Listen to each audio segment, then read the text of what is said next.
Hello, Capricorn, Sun, Moon, Rising, and Venus signs. Kamusta kayo?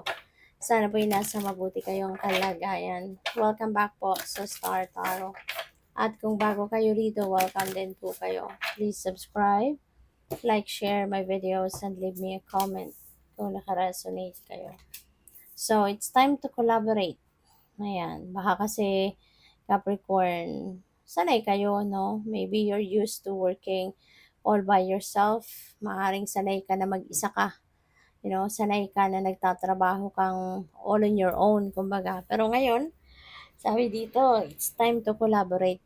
It's time to start a different approach, in your life.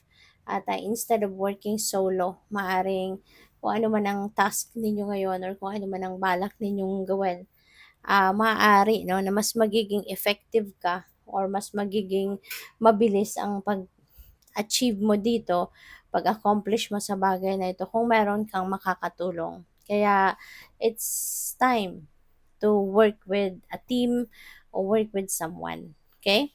So you see clearly now. Ayan, you will be enlightened.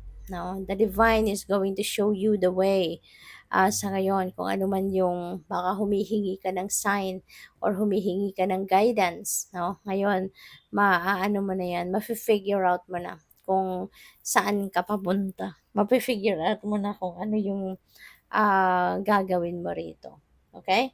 So, maaari din, na you are praying for guidance or for clarity, 'di ba? For direction. Kaya, ayan, makikita mo na or ipapakita na sa iyo ng divine. So we also have the elephant spirit, learn from the past. Ayan. So, maaring marami na din kayong pinagdaanan sa buhay.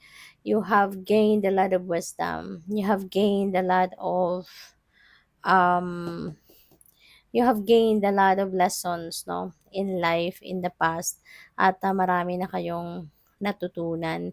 Kaya gamitin nyo na lang yan, no? Lahat ng yan ng mga natutunan nyo, mga learnings ninyo, lessons ninyo in the past, gamitin nyo yan sa ngayon. Okay? Sa current ninyong sitwasyon. Okay? So, maraming salamat, Capricorn, for subscribing. And if you haven't subscribed yet, subscribe na kayo. And also, maraming salamat din for not skipping the ads. Malaking bagay po yan sa akin. Also, please click the join button sa baba ng video kung gusto po ninyo na mag-join sa membership. Okay? Thank you.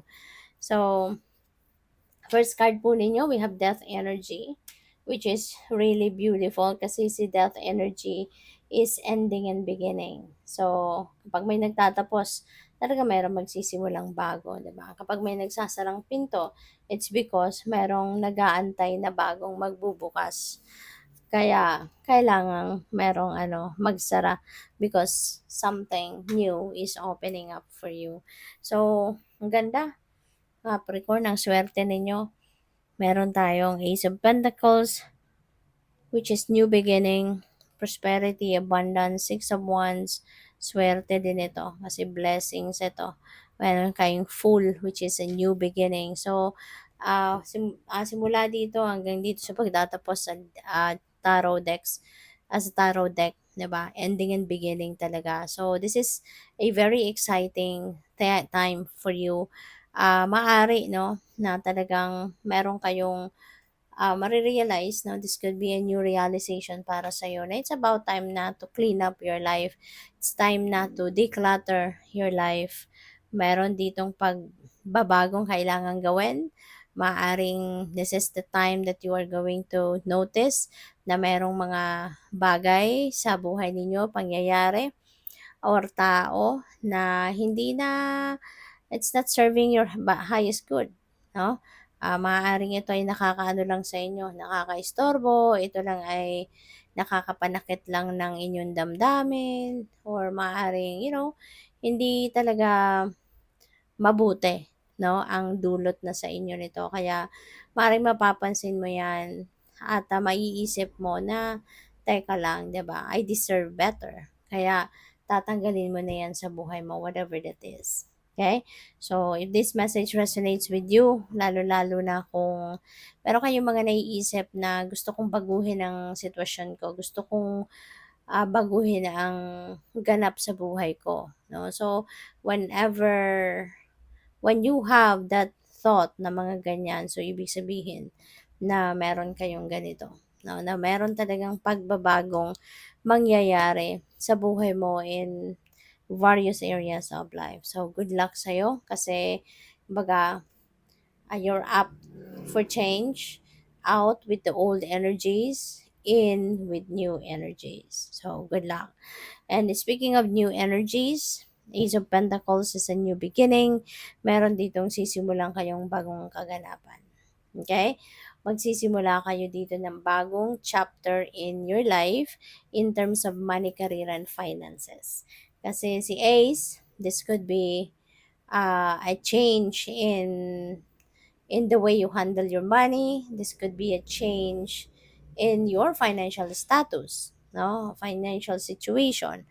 Maari kasi na ah maari kasi na ngayon talagang magiging prosperous and abundant na kayo because of may windfall of money kayo, because of maaring meron kayong bonus na matatanggap, because of baka merong magraregalo sa inyo, merong magpapamana, pupwede rin na merong mag-aano sa inyo, pupwede rin na merong, tawag dito, merong panalo kayo, no? Maaaring magkakaroon kayo ng winnings. So, that is possible. Okay? Kaya mababago na ang financial landscape ninyo. Maaaring merong bagong trabaho, bagong source of income, mga ganyan. Kaya, good luck. So, we have Six of Wands. This is triumph energy. Merong tagumpay, merong achievement, merong accomplishment kayo dito. At po pwede, no, na baka ma tawag dito, mabiyayaan kayo dito ng promotion.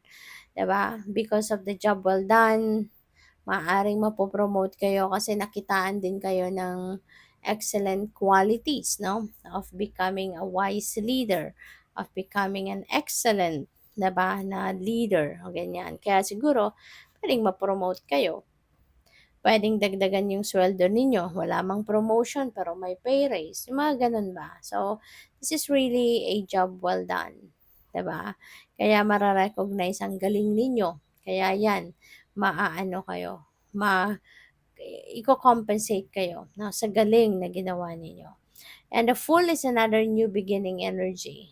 So, ngayon, mas magiging ano ka na, matapang. 'Di ba? Magiging matapang ka na na simulan or magsimula ng bagong ganap sa buhay, something na hindi nyo pa nagagawa, something na hindi ka sanay, or totally, baka totally brand new ito para sa'yo. Pero ngayon, you are going to take risk. Maglalakas ka ng loob, you know? Magtalakas ka ng loob na gawin ito dahil maaring yung opportunity na kumakatok sa iyo ngayon is going to support you, 'di ba? Para mapagtagumpayan mo din 'yan. Magkaroon ka ng bagong sitwasyon, kung saan ka magta-thrive, saan ka mag-grow, 'di ba? So, final message ni Capricorn is angel number 0909. Tignan mo, punong-puno, no, ng new beginnings. Ang daming bago sa'yo. 'Di ba? Ang daming bago. So, you're also going to do take advantage of a great chance. So, eto na yon. Yung the Fool, merong opportunity. Meron ka ding accomplishments. Ba? Merong magtatapos dito ng mga kaganapan. So, ang daming pagbabagong pwedeng mangyari rito sa buhay mo.